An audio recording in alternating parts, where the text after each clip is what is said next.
जहाँ का जैसा नियम है उसके अनुसार चलो, पर अपने घर में अपने पिता के पास कोई नियम नहीं चलता। वो जब तुमको तकलीफ आ जाए, जब तुमको दुख आ जाए, जब तुम्हें कष्ट आ जाए, तब उसको याद करना, श्री शिवाय नमस्तुभ्यं करना। किसी दूसरे के दरवाजे पर जाकर याद मत करो। दुख आया और किसी ने कह दिया चलो मैं तुम्हें वहां लेकर जा रहा हूँ, वहां दुख मिट जाएगा, चलो मैं वहां लेकर चलती हूँ, वहां तकलीफ मिट जाएगी। ना ना ना, मेरा तो बाप मेरे घर में बैठा है, मेरा बाबा बैठा है, कुबेर भंडारी का नाम लूंगी, कुबेरेश्वर बाबा का नाम लूंगी, एक लोटा जल चढ़ाऊंगी, श्री शिवाय नमस्तुभ्यं कहूंगी और मेरा दुख कट जाएगा, ये निश्चित है। कभी भी याद करो उसको, कभी। एक बार माँ जगत जननी जगदम्बा अम्बा माँ पार्वती जी कैलाश पर बैठी थी। होगड़दानी नहीं थे उस समय पर, भगवान शिव होगड़दानी उस समय पर वहां नहीं थे। माँ जगत जननी बैठी हुई थी। एक बूढ़ा ब्राह्मण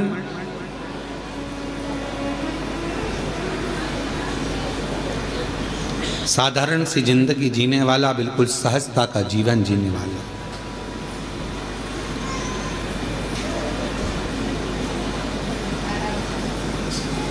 अपने काम में चलते चलते चलते चलते जा रहा। रोज उसका नियम था भगवान की भक्ति करना, स्मरण करना, जप करना, पाठ करना। शाम का समय था, देख नहीं पाया, ध्यान गया नहीं और मालूम पड़े कि उसके चरण एक खड्डे में गिर गए और खड्डे में पड़ने से उसका पांव टूट गया, शरीर में चोट लग गई। उसके घर के लोगों ने उसको घर में ले जाकर सुला दिया। बहुत दिन तक वो घर में ही पड़ा रहा, घर में। जगत जननी जगदम्बा अम्बा माँ पार्वती जी ने देखा कब से पड़ा हुआ है ये, कितने दिन से पड़ा हुआ है। शिव जी को इसका ध्यान नहीं है क्या? कई लोग कहते हैं कि भगवान सुनता नहीं है क्या? कई लोग कहते हैं भगवान क्या देखता नहीं है क्या? हम इतना भजन करते हैं और हमारे एक रिश्तेदार हैं, वो हमको तकलीफ देते रहते हैं और इतना फूल रहा फल रहा, हमारे पड़ोसी इतने फल रहे फूल रहे जो भगवान के मंदिर तक नहीं जाते और लोगों को परेशान करके रखा है। उसके बाद भी उसके यहाँ भगवान इतना दिए जा रहा है। क्या भगवान नहीं है क्या? क्या भगवान की आंखें नहीं है क्या? लोग कहते हैं। हम इतना तपस्या करें, भजन करें, कीर्तन करें और दुख भी हमें ही आ रहा है। और वो इतना कष्ट देने के बाद दुनिया के लोगों को चूसे जा रहा है, धन लिए जा रहा है, लिए जा रहा है, लिए जा रहा है, लोगों को कष्ट दिए जा रहा है और उसके बाद भी फल फूल रहा है। क्या भगवान नहीं है क्या? है तो फिर जो इतना दुनिया को कष्ट दे रहा है वो इतना फल फूल क्यों रहा है? उसका कारण आज का नहीं है, पूर्व का है।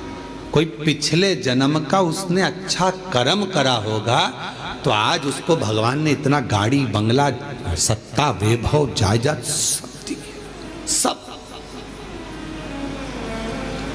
पूर्व का करा होगा, आज भोग रहा है। और आज आने के बाद अगर वो बेकार कर्म कर रहा है तो एक जन्म नहीं, ना जाने कितने जन्म भोगेगा। और तू आज अच्छा कर रहा है, दुख मत मना। तूने पूर्व में कोई गलत कर्म करा होगा तो आज तेरे पास में ना थोड़ा धन कम है, वैभव कम है, सत्ता कम है, पर तेरे पास भजन तो ज्यादा है ना। भजन तू कर रहा है, शिव की आराधना कर रहा है, साधना कर रहा है, कर ले, अगला जन्म सवर जाएगा तेरा। फिर तुझे कोई जन्म नहीं लेना पड़ेगा, कोई जन्म, फिर तुझे कोई जन्म नहीं लेना। पार्वती जी की आंखों में जल भर गया कि कितना साधारण ब्राह्मण है और इतना इतना तप करने वाला, इतना साधना करने वाला, पूजन करने वाला, पांव टूट गया, शरीर टूट गया और पड़ा हुआ है। शिव जी का ध्यान नहीं है क्या? थोड़ी देर बाद भगवान शंकर आ गए, पार्वती जी उनसे रूठ कर बैठ गए। क्यों? क्योंकि भक्तों की दशा नहीं देखी गई, भक्तों की दशा नहीं देखी गई, माता से रूठ कर बैठ गए। शिवजी ने पार्वती जी से कहा, क्या बात है जगत जननी, तुम आज रूठी हुई सी दिखती हो। प्रभु आप इतने बड़े दयालु है, भगवान ने आपको 3-3 नेत्र दिए हैं, उसके बाद एक ब्राह्मण भक्त की दशा नहीं देखी जा रही तुमसे? जो रोज मंदिर जाता था, रोज भजन करता था, उसके पांव में चोट लग गई, कमर टूट गई, पांव टूट गया, वो पड़ा हुआ है पलंग पर, उसकी दशा नहीं देखी जा रही तुमसे? उसके पांव सही नहीं कर सकते, उसकी कमर सही नहीं कर सकते? शिव जी ने कहा, पार्वती कमर और पांव तो मैं एक बेलपत्र दूं उसको और खाएगा और वो ठीक हो जाएगा, पर मैं चाहता हूं कि थोड़ा समय वो पलंग पर पड़ा रहे, थोड़ा समय वो पलंग पर रहे। पलंग पर पड़ा रहे? हाँ, वो तुम्हारे को भज रहा है, तुम्हें जप रहा है, तुम्हारी आराधना कर रहा है, और तुम कह रहे हो उसको पलंग पे पड़े रहने दो। हाँ पार्वती जी, उसको पड़े रहने दो। पार्वती जी नहीं मानी, और पार्वती जी ने जाकर एक बूढ़ी का रूप रखकर उसको, पार्वती जी ने थोड़ा सा जल पिलाकर उसको पूरा स्वस्थ कर दिया। जैसे ही वो स्वस्थ हुआ, 4 दिन निकले, वो 4 दिन बाद निकल कर जा रहा था, वन से एक सिंह आ गया और शेर आकर उसको खा गया और उसका जीवन समाप्त हो गया। पार्वती जी ने कहा, जिसको मैंने ठीक करा था वो तो मर गया, मर गया, सिंह ने खा लिया, प्राण छूट गए उसके, वो मर गया। शिव जी के पास गई पार्वती जी, वो मर गया प्रभु, जिसको मैंने ठीक करा था उसके प्राण छूट गए। शंकर भगवान कहने लगे, पार्वती तुम जान नहीं पाई मुझे, हे जगत जननी, मैं काल अधिपति महाकाल हूं, मैंने उसकी मौत को देख लिया था, इसलिए तुझसे कहा था कि इसको पलंग पर पड़े रहने दे। ये पड़ा रहता, इसकी मौत टल जाती और ये ठीक होकर फिर अपने काम में लग जाता, पर तूने चलने नहीं दिया। आप में से कई लोग हैं ऐसे जो भगवान को दोष देते हैं, कई लोग कथा श्रवण करने वाले भी ऐसे हैं जो परमात्मा को दोष देते हैं। हम इतना पूजन पाठ करते हैं तो दुखी हैं, हम जल चढ़ा रहे हैं तो दुखी हैं, हम मंदिर जा रहे हैं तो दुखी हैं, वो व्यक्ति इतना फल फूल रहा है, वो ऐसा कर रहा है, हम दुखी हैं। हम ना परमात्मा को धन्यवाद देना कि मैं तेरी निगाह में हूं, मैं तेरी निगाह, धन्यवाद दो। थोड़ा सा कष्ट आ गया तो रोना नहीं, भगवान को धन्यवाद देना कि कोई बड़ा दुख आने वाला था, थोड़े से दुख पर निकाल दिया। हाथ में लग गई, पांव में लग गई, घर में पड़े हो ना, तो परमात्मा चाहता है कि तेरे साथ कोई घटना घटने वाली थी, तो निपटने वाला था, इसलिए हाथ पैर तोड़कर तुझे घर के अंदर पटक दिया कि तेरी जिंदगी बच जाए, तुझे कहीं जाना ना पड़ जाए। छोटी सी तो निकाल दिया, छोटी सी पहचान हो जाती है ना शिव जी से, तो वो बड़े दुख को छोटे पर लाकर छोड़ देता है। दुख तो आएगा क्योंकि हमारे पूर्व का कर्म हमें भोगना है, पर बड़े दुख को छोटे पर लाकर छोड़ देता। पहचान है तो परमात्मा की पहचान कब काम आती है? जब दुख आता है, परमात्मा थोड़े में निकाल देता है, तब काम आता है।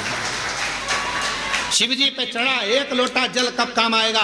जब दुख आया और तुम्हारा दुख धीरे से निकल गया, तब भगवान कहेगा, देख ले मैंने बहुत आराम से इंजेक्शन लगवा दिया, शांति से काम निकलवा दिया, दुख निकल गया, दुख तकलीफ निकल गई, कष्ट निकल गया, थोड़े से निकल, थोड़े से।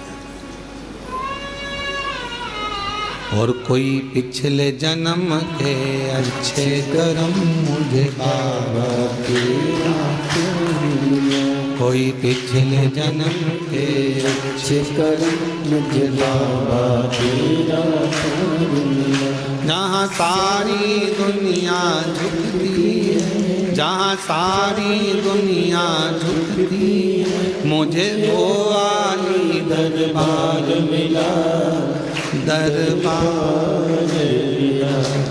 कोई पिछले जन्म के अच्छे कर्म मुझे बाबा तेरा मिला। कोई पिछले जन्म के अच्छे कर्म मुझे बाबा तेरा साथ मिला। ये कोई पूर्व का हमारा अच्छा भाव होगा, शिव जी से हमारी पहचान होगी। जो बड़ा दुख आने वाला था वो थोड़े पर निकल गया। डॉक्टर से पहचान होगी तो दवा कम लिखेगा, और अगर पहचान नहीं होगी तो पूरी थैली भर कर लिख देगा। इसलिए परमात्मा से पहचान कर लो तो दुख थोड़ा कम लिखेगा, सुख ज्यादा लिख देगा। उससे पहचान कर पहचान करो।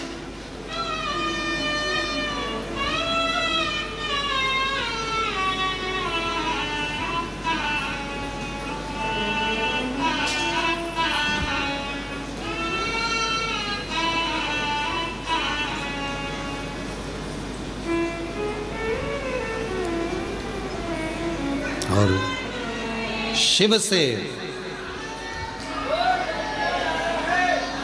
भगवान शंकर से प्रीत बढ़ाई। महाराज आप कितनी पूजन करते हैं, कितना पाठ करते हैं, किसी को मत बताओ। गंदगी उजागर कर दो। शिव कथा कह रही है, गंदगी उजागर कर दो पर बंदगी उजागर मत करना। उस बंदगी में मेरा शिव बसता है। उस बंदगी, प्यार मुख से बोलने से नहीं होता। पत्नी सोचती है पति मुझे बहुत बार बोले मैं तुमसे प्रेम करता हूं, मैं तेरे बिना नहीं रह सकता, मैं तेरे बिना नहीं रह सकता। ये प्यार नहीं है। 24 घंटे बस बोल दे वो कि मैं तेरे बिना नहीं रह सकता, इसको प्रेम कहेंगे? प्रेम वो है, प्यार वो है। पति बीमार पड़ा और पत्नी उसकी सेवा में लगी है, और पत्नी बीमार पड़ी तो पति भी उसको पानी लाकर दे रहा है, तो वो प्यार है, प्रेम। सुख में प्यार झलके वो प्यार नहीं हो सकता, वो प्रेम नहीं हो सकता। इसलिए शिव महापुराण की कथा कर रही है।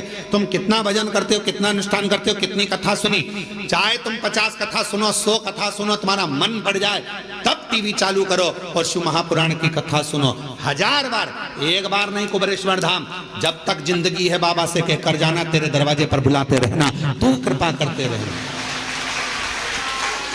तू देते रहना, मैं आते रहूं। जब तक तू देगा नहीं तो मैं आ नहीं सकती। टिकट कहाँ से लाऊंगी, किराया कहाँ से लाऊंगी, शरीर अच्छा रखना, तू देते रहना, मैं आती रहूंगी। तू झोली भरते रहना, मैं हर महीने आऊंगी। उससे कह कर जाना, ये मत कह कर जाना कि एक बार ही जाऊंगी, एक बार ही आई हूं मैं तो भैया अब अगली बार आऊं कि नहीं। ना ना, तू देते रहना, मुझे बुलाते रहना।